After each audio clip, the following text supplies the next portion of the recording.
Barakatah Yahweh, Barakatah Yahweh Shai, Bahasham, Barakahak Wadash, Barakatum. First and foremost, I want to give all praises, glory, and infinite honors to Yahweh, Bahasham, Yahweh Shai. Double honors to the apostles and elders of Great Millstone who rule and teach well. And peace and salutations to you sincere Akim out there, pushing this word in truth and sincerity to the four corners of the globe. May you brothers endure until the end. This is the brother Ra'aya coming at you with another lesson. And I came across these two images, that were posted on YouTube, which I found very interesting. And as you can see, the first one reads, "Blondes to die out in 200 years." And you see you got a good-looking, lily-white, blonde-haired, blue-eyed Edomite woman, the pinnacle of so-called white woman's beauty. And the next slide reads, "Blondes to die out in 200 years. The last natural blondes will die out within 200 years, scientists believe. A study by experts in Germany suggests people with blonde hair are an endangered species and will become extinct by 2202. Well, I've got some good news. Within the next 200 years, blonde-haired, blue-eyed, white women will still be around. Hey, when the kingdom of heaven starts, they've got a good 1,000 years before they and the rest of their entire nation is taken off the face of the earth. And even then, in this society, blonde hair and blue eyes is looked at the pinnacle of beauty. Well, let's see what the scriptures have to say about it. This is the book of Leviticus, chapter 13. I'm going to start at verse 12, but let me get the header in the blue letter. The test for leprosy.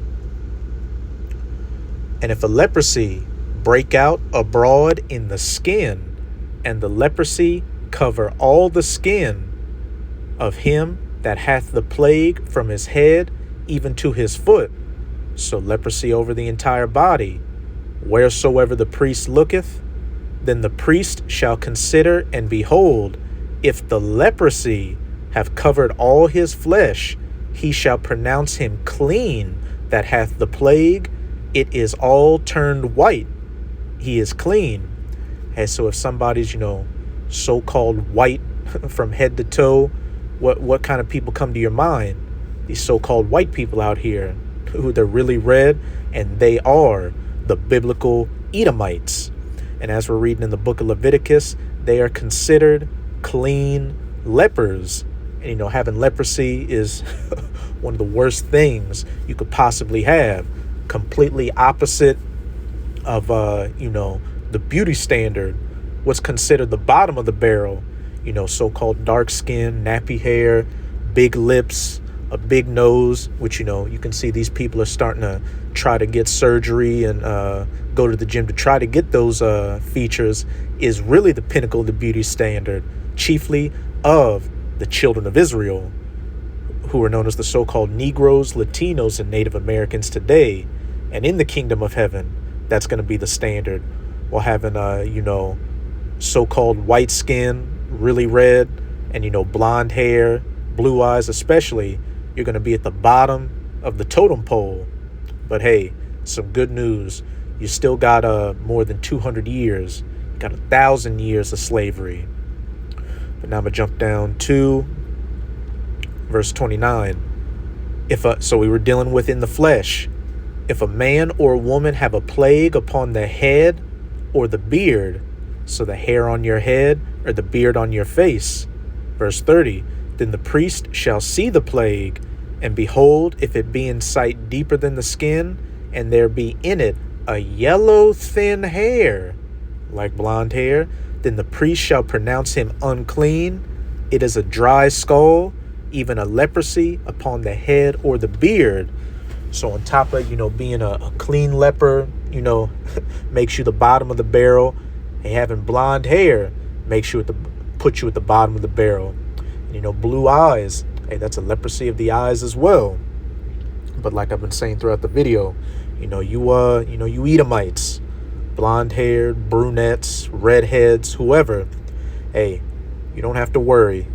You're going to be good in the next 200 years. You got a whole other 1,000 years. And I'll even say this, you Edomite women are going to be concubines to the Israelite men in the kingdom of heaven. And hey, I'm going to have blonde-haired, blue-eyed concubines because growing up, I used to like brunettes. But, as I got older, I saw blondes, gave me more play.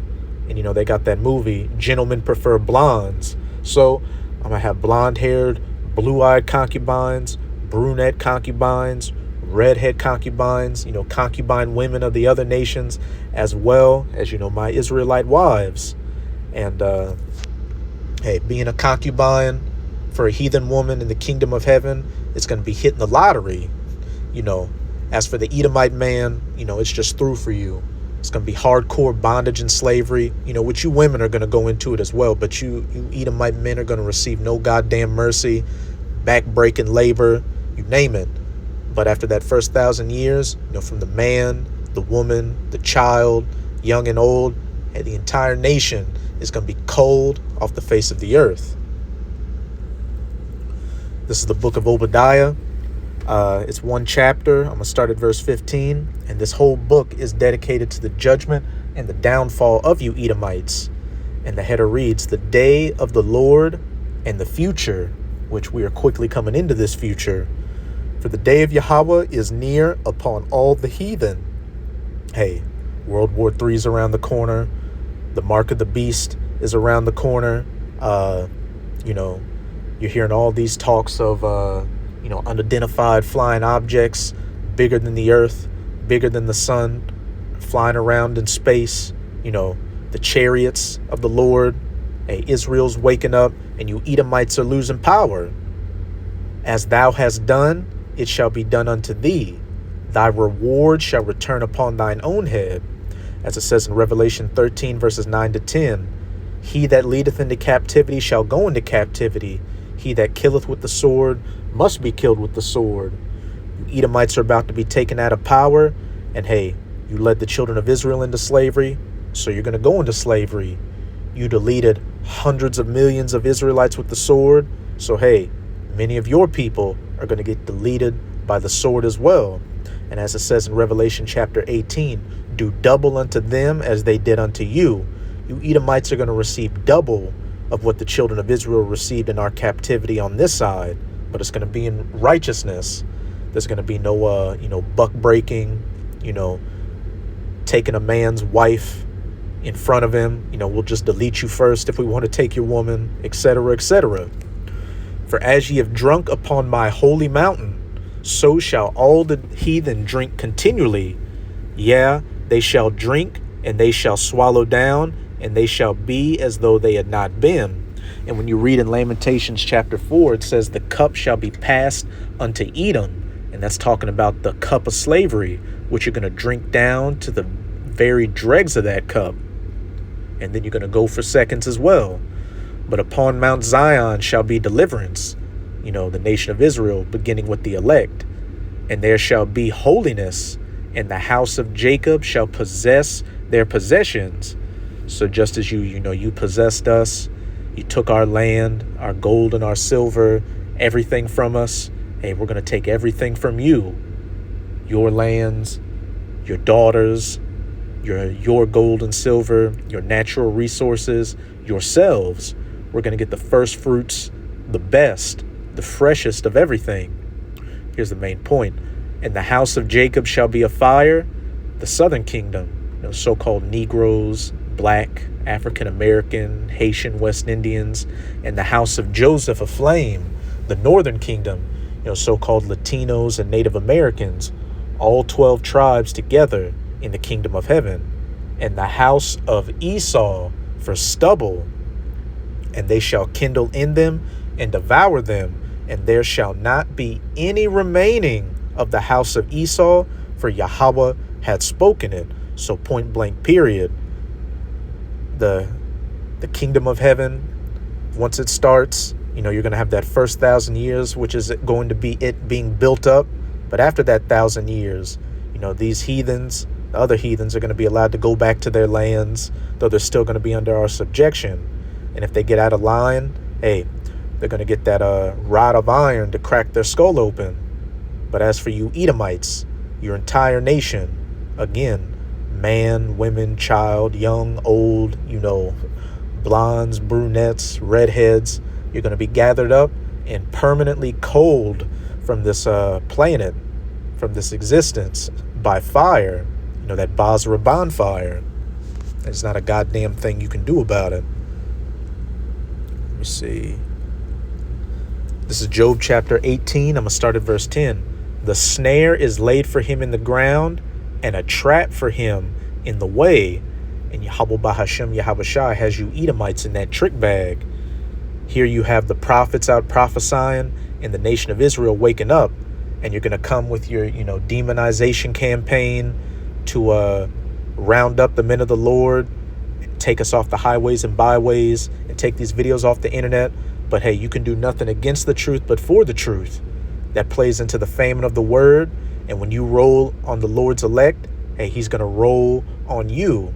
And also, seeing all these things taking place, the great awakening in the prophets, you're rushing to fulfill, your NWO, where you want to have everybody with the MOTB, that C-hip in them. And when you do that, checkmate, because everything's going to fast track from there. And hey, World War III is truly going to kick off. Those nukes are going to fly. And Yahawashi, the Son of the Most High, whom the world ignorantly refers to as so-called Jesus, is going to make his second coming to save his elect and put the final nail in the coffin of your rulership. Terrors shall make him afraid on every side and shall drive him to his feet. His strength shall be hunger-bitten, and destruction shall be ready at his side. It shall devour the strength of his skin. Even the firstborn of death shall devour his strength. Yahawashi, who rose, from the dead, and he's sitting at the right hand of the Heavenly Father, waiting to get that go-ahead to come save his elect, and again, take away your rulership. Isaiah 63, who is this that cometh from Edom with dyed garments from Basra? Revelation 19, and he had many crowns upon his head, symbolizing him taking away the rulership of the heathens. His confidence shall be rooted out of his tabernacle, and it shall bring him to the King of terrors. Hey, Yahweh Bahashem Yahawashi. It shall dwell in his tabernacle, because it is none of his. Brimstone shall be scattered upon his habitation. Nukes are going to be fired during World War III, and everywhere you Edomites dwell are going to be hit with nuclear missiles. Then on top of that, the chariots, which people ignorantly refer to as so-called UFOs, are going to be shooting concentrated heat, or so-called laser beams as well. And the United States of America, the crown jewel of Esau's rulership and power, is going to be completely wiped off the face of the earth and made a desolate, uninhabitable desert wasteland. His roots shall be dried up beneath, and above shall his branch be cut off. His remembrance shall perish from the earth, and he shall have no name in the street. And the house of Esau shall be for stubble, and there shall be none remaining in the house of Esau. And when you think of a root of a tree and a branch, what's that? That's, the seed that grows up and, becomes a tree and, has the branches with the fruit on it. Think about the family tree. So what it again is saying is that Esau's entire lineage is going to be cut off. Verse 18, he shall be driven from light into darkness and chased out of the world. He shall neither have son nor nephew among his people, nor any remaining in his dwellings. And it's naming the males because what? The males carry the seed. If you cut off the seed line, you cut off the nation. If the women were still around, but they got pregnant by a man, the child would be of the nation of that man, regardless of what they look like. They that come after him shall be astonished at his day, as they that went before were affrighted. As it says in Isaiah 14, is this the man that shook kingdoms and made the earth a wilderness? Because when you're seen in your lowest state in the kingdom, as the caveman that you are, it's going to be hard for people to believe that you were ever in rulership. As when you were in your rulership, People thought that nobody could take you down because of all this power you have. As it says, as they that went before him were affrighted. Surely such are the dwellings of the wicked, and this is the place of him that knoweth not the Most High. And we know who that wicked is, as pursuant to Malachi 1 verse 4. Whereas Edom saith, we are impoverished, but we will return and build the desolate places, which you did with the Renaissance or the rebirth, when you came back into power. Thus saith Yahweh of hosts, they shall build, but I will throw down, and they shall call them the border of wickedness, and the people against whom Yahweh hath indignation forever. And you know, your borders is where you set up the territory you control. And when you read Job 9 verse 24, it says the earth has been given into the hands of the wicked. So, you know, you Edomites, you know, you're currently in control of the planet right now, which is a part of your blessing in Genesis 27, the fatness of the earth and the dew of heaven from above, which you got by your other blessing, the sword, your scientific and military power.